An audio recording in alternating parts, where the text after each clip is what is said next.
Bonjour, Michel de Pixapicture. Pour ce premier Mac Photo de l'année 2023, le Mac Photo janvier 2023, je vais vous parler d'intelligence artificielle. A tout de suite. Tous les logiciels actuellement sur le marché, que ce soit Lightroom, Photoshop, Luminar, OnePhoto RAW 2023, Affinity, etc., tous utilisent de plus en plus l'intelligence artificielle, notamment pour créer des sélections. Alors maintenant, c'est plus la peine d'utiliser la plume avec Photoshop pour sélectionner un visage, un objet, etc., etc. Alors Luminar a été un des premiers pour faire ça avec le ciel, et puis après il y a eu les fils électriques, et puis maintenant, que ce soit Photoshop ou Lightroom, le logiciel est capable, l'intelligence artificielle est capable de détecter des visages, et dans les visages, de détecter les yeux, les cheveux, les lèvres, la peau du visage, la peau du corps, etc. Ce qui permet de faire des sélections, des masques, et évidemment après de traiter chaque élément de façon différente et tout ça. Alors évidemment c'est formidable. Cette intelligence artificielle est de plus en plus performante, de plus en plus sophistiquée, et alors est apparu quelque chose qui commence à inquiéter énormément les photographes et puis même les grosses agences comme Getty, Shutterstock et Adobe, c'est ces logiciels qui permettent justement de générer grâce à l'intelligence artificielle des images qui n'ont rien à voir avec la réalité et qu'il suffit de taper un texte. Alors ça s'appelle Text to Image. Vous allez sur ces sites, vous tapez par exemple un lion dans la jungle et il cherche et il vous propose un lion dans la jungle. Et alors c'est un truc assez extraordinaire qui se développe de plus en plus. Il y a plusieurs logiciels qui sont capables de faire ça. Alors pour l'instant tous les logiciels fonctionnent avec des textes en anglais. Vous tapez le texte en anglais, vous attendez un peu, et paf, il vous sort des images. Alors, ce que je vous montre derrière moi, ces portraits-là, il faut savoir que ces portraits, c'est de l'intelligence artificielle, ces personnes n'existent pas. Ces personnes n'existent pas. Ce sont des portraits complètement créés par l'intelligence artificielle. C'est absolument dingue quand vous voyez un peu. Alors évidemment, ça a un énorme avantage, c'est que déjà, bon, premièrement, il n'y a pas besoin d'aller les photographier, les gens, pas besoin de demander leur autorisation. Donc si vous mettez ces photos dans les agences, vous n'aurez pas besoin de remplir le document spécifiant que la personne donne l'autorisation d'être photographiée et publiée. Alors c'est ça qui est à la fois un avantage mais un énorme problème, parce qu'évidemment là tout est faux. Alors je vais vous montrer avec un des logiciels que j'ai testé, en lui demandant certains trucs, hein, notamment des orchidées, des lions, des aigles, voilà. Il est capable aussi de créer des effets. Par exemple, vous pouvez lui demander de trouver une église qui serait peinte par Picasso ou par Van Gogh, ou par exemple un lion style peinture Van Gogh, etc., etc. Vous pouvez faire plein de trucs. Alors évidemment, tout le monde s'inquiète. Ces photos, c'est... Bon, alors évidemment, les droits d'auteur, il n'y en a plus là, puisque c'est déjà, ces gens n'existent pas. Vous tapez ça sur le logiciel, voilà, donc comme c'est des choses qui n'existent pas, il n'y a plus de droits d'auteur, il n'y a plus rien là, c'est un peu, ça devient du délire total. Alors, est-ce qu'il faut s'en inquiéter? Ça, c'est le problème. De toute façon, qu'on s'en inquiète ou s'en inquiète pas, ça existe, ça va exister de plus en plus, comme par exemple ce fameux logiciel où, pour les étudiants, il est capable de faire des rédactions, voire presque des thèses. Vous tapez, moi je vois mon fils, hein, quand il a des trucs en français, ben, il s'en sert, hein, pour faire des rédactions, pour faire des commentaires de texte. Il suffit qu'il tape sur l'ordinateur certains mots, et puis l'ordinateur va lui faire carrément un résumé, va lui faire presque son devoir, hein, donc c'est absolument dingue. Alors, quels sont les logiciels, les sites qui font ce genre de trucs? Alors, j'ai pris un papier parce que c'est un peu compliqué. Il y en a 6 qui sont vraiment super. Alors, je vais vous les dire.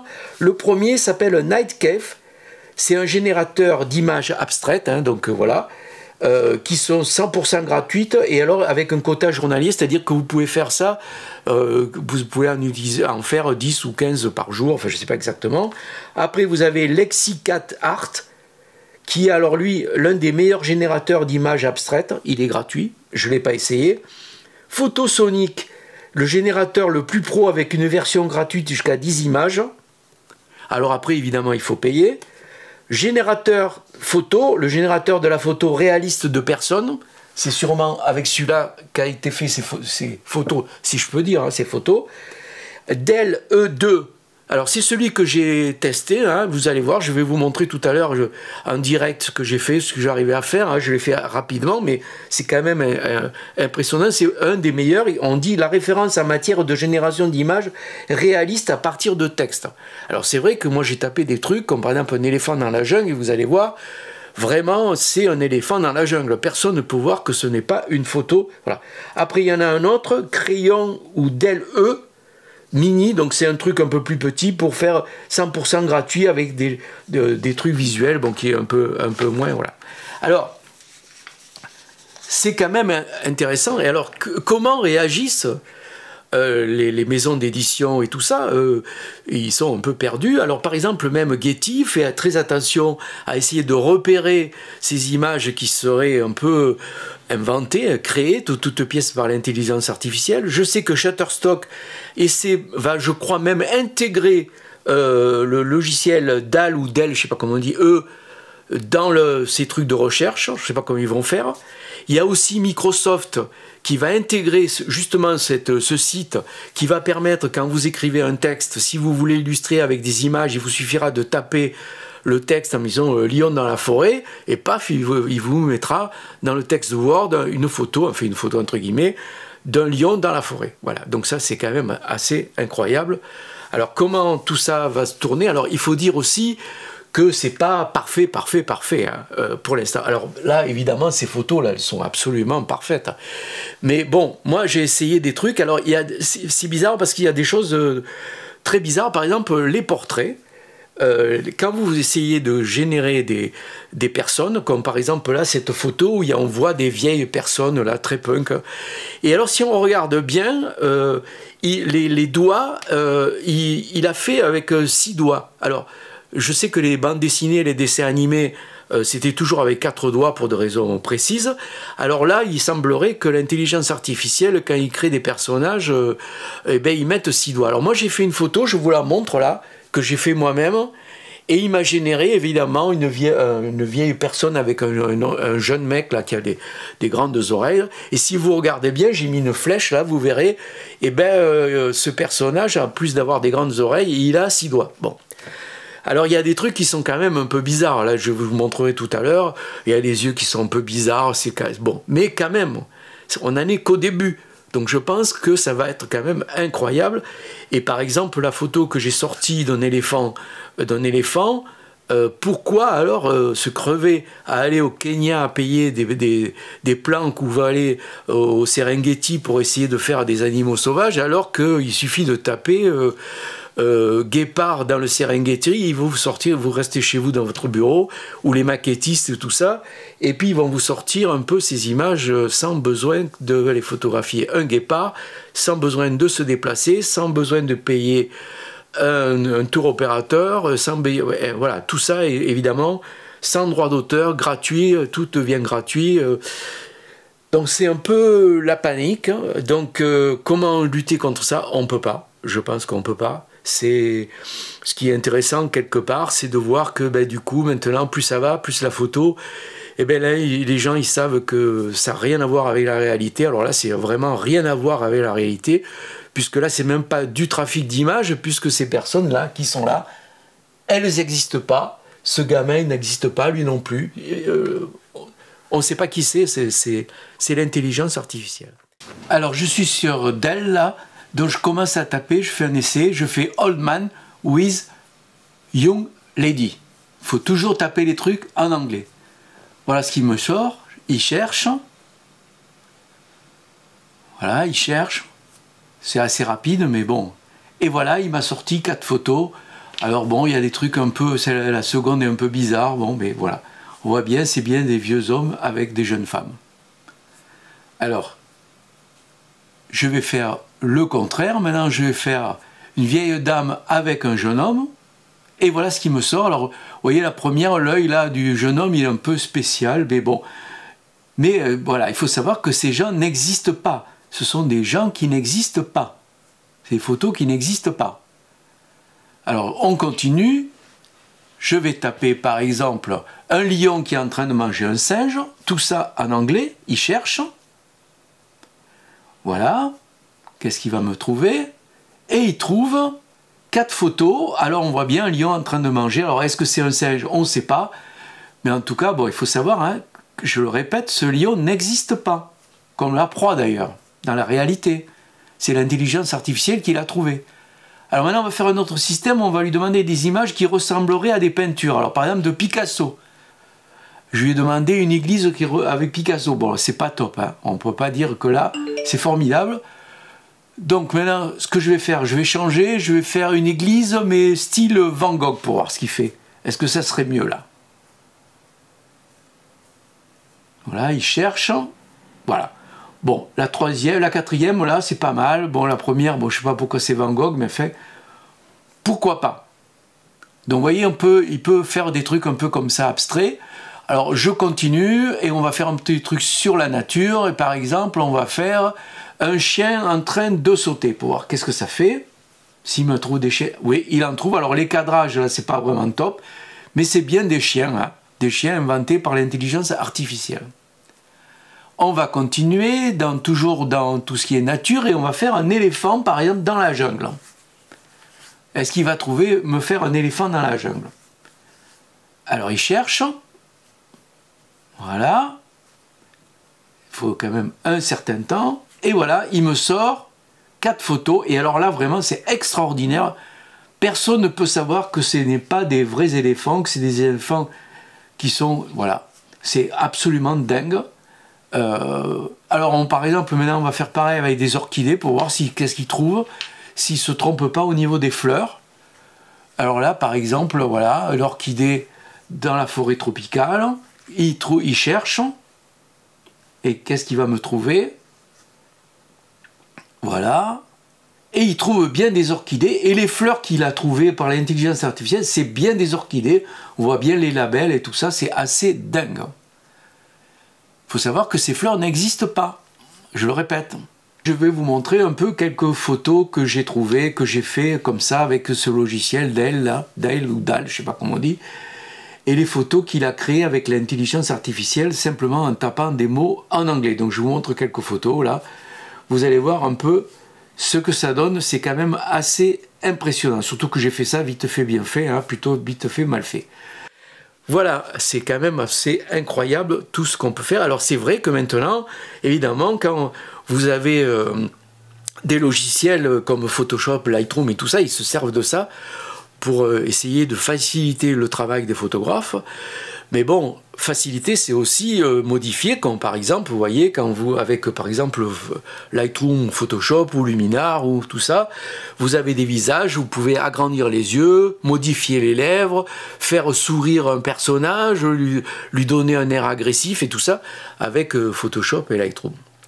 Alors, justement, juste un petit détail, il faut voir qu'en ce moment, c'est la progression, la qualité et l'évolution de tous ces logiciels de post-traitement est tellement dingue que moi, je vous conseille quand même quelque chose, de faire très attention à quelque chose. C'est-à-dire qu'il y a beaucoup de partisans, de gens qui disent il ne faut pas s'abonner à Adobe Photoshop parce que c'est tous les mois, il faut payer.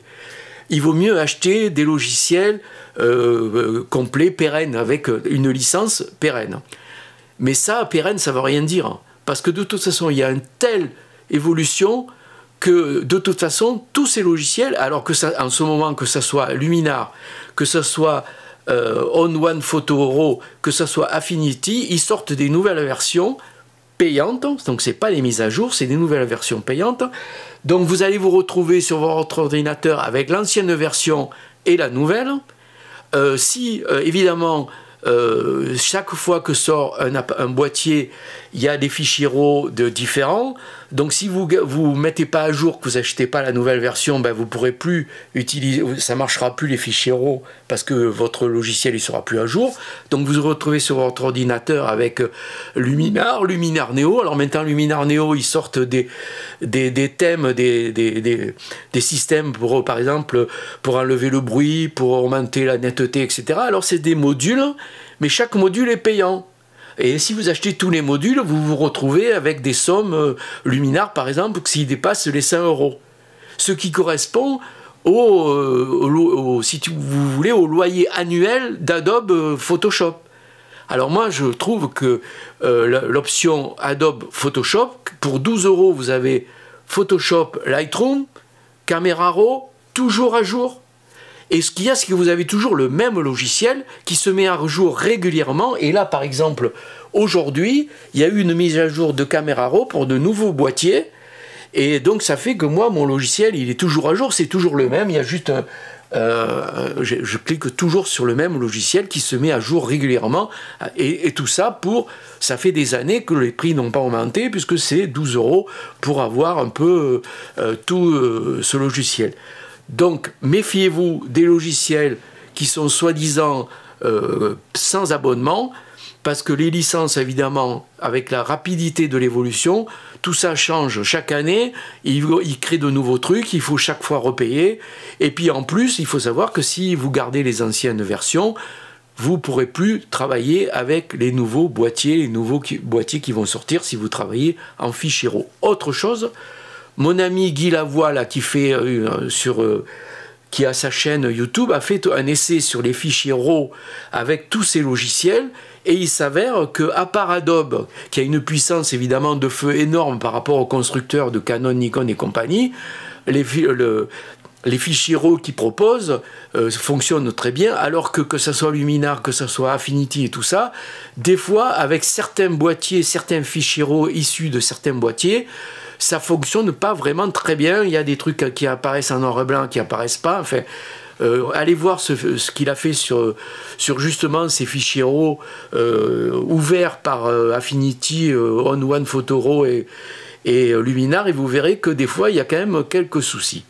Donc, je prône pas forcément l'achat de Adobe, parce que moi, de toute façon, je suis pas sponsorisé par Adobe, hein, je paye tous les logiciels que j'ai, je les ai payés plein pot, hein. Mais bon, je pense que pour moi, Lightroom et Photoshop, c'est vraiment les deux meilleurs logiciels, et le reste, c'est bon, c'est pas mal, mais ça n'a rien à voir quand même. Et puis surtout, c'est un logiciel qui est constamment mis à jour et qui est hyper complet. Vraiment, on peut tout faire avec, hein, voilà. Donc cette espèce d'aparté. Je vous donne rendez-vous pour ma prochaine vidéo qui sera sur une photographe. Je suis en train de le préparer. Je vous souhaite donc une bonne année pleine de photos. Et puis essayez de ces fameux logiciels d'E2 là par exemple là, vous pouvez faire, il y a un crédit, vous pouvez faire ça gratuitement là, ça donne des fichiers assez intéressants qui sont assez gros, hein, donc ils sont tout à fait utilisables pour des parutions dans des magazines. En plus, bon, s'il y a des petits trucs qui ne vont pas, vous pouvez aussi les corriger. Alors, je ne sais pas comment ça fonctionne. Si vous essayez de faire ça et puis de mettre ces photos sur Adobe, sur Shutterstock ou sur Getty, s'ils vont arriver à le repérer, j'en sais rien comment ça fonctionne. Toujours est-il que là, si vous avez ces photos-là, ces personnes-là qui n'existent pas, donc du coup, vous n'aurez pas besoin de remplir le fichier d'autorisation. Vous pouvez vous servir de ces photos comme vous voulez. Voilà, vive la technique, vive l'intelligence artificielle, et puis on se retrouve bientôt. Salut, à bientôt.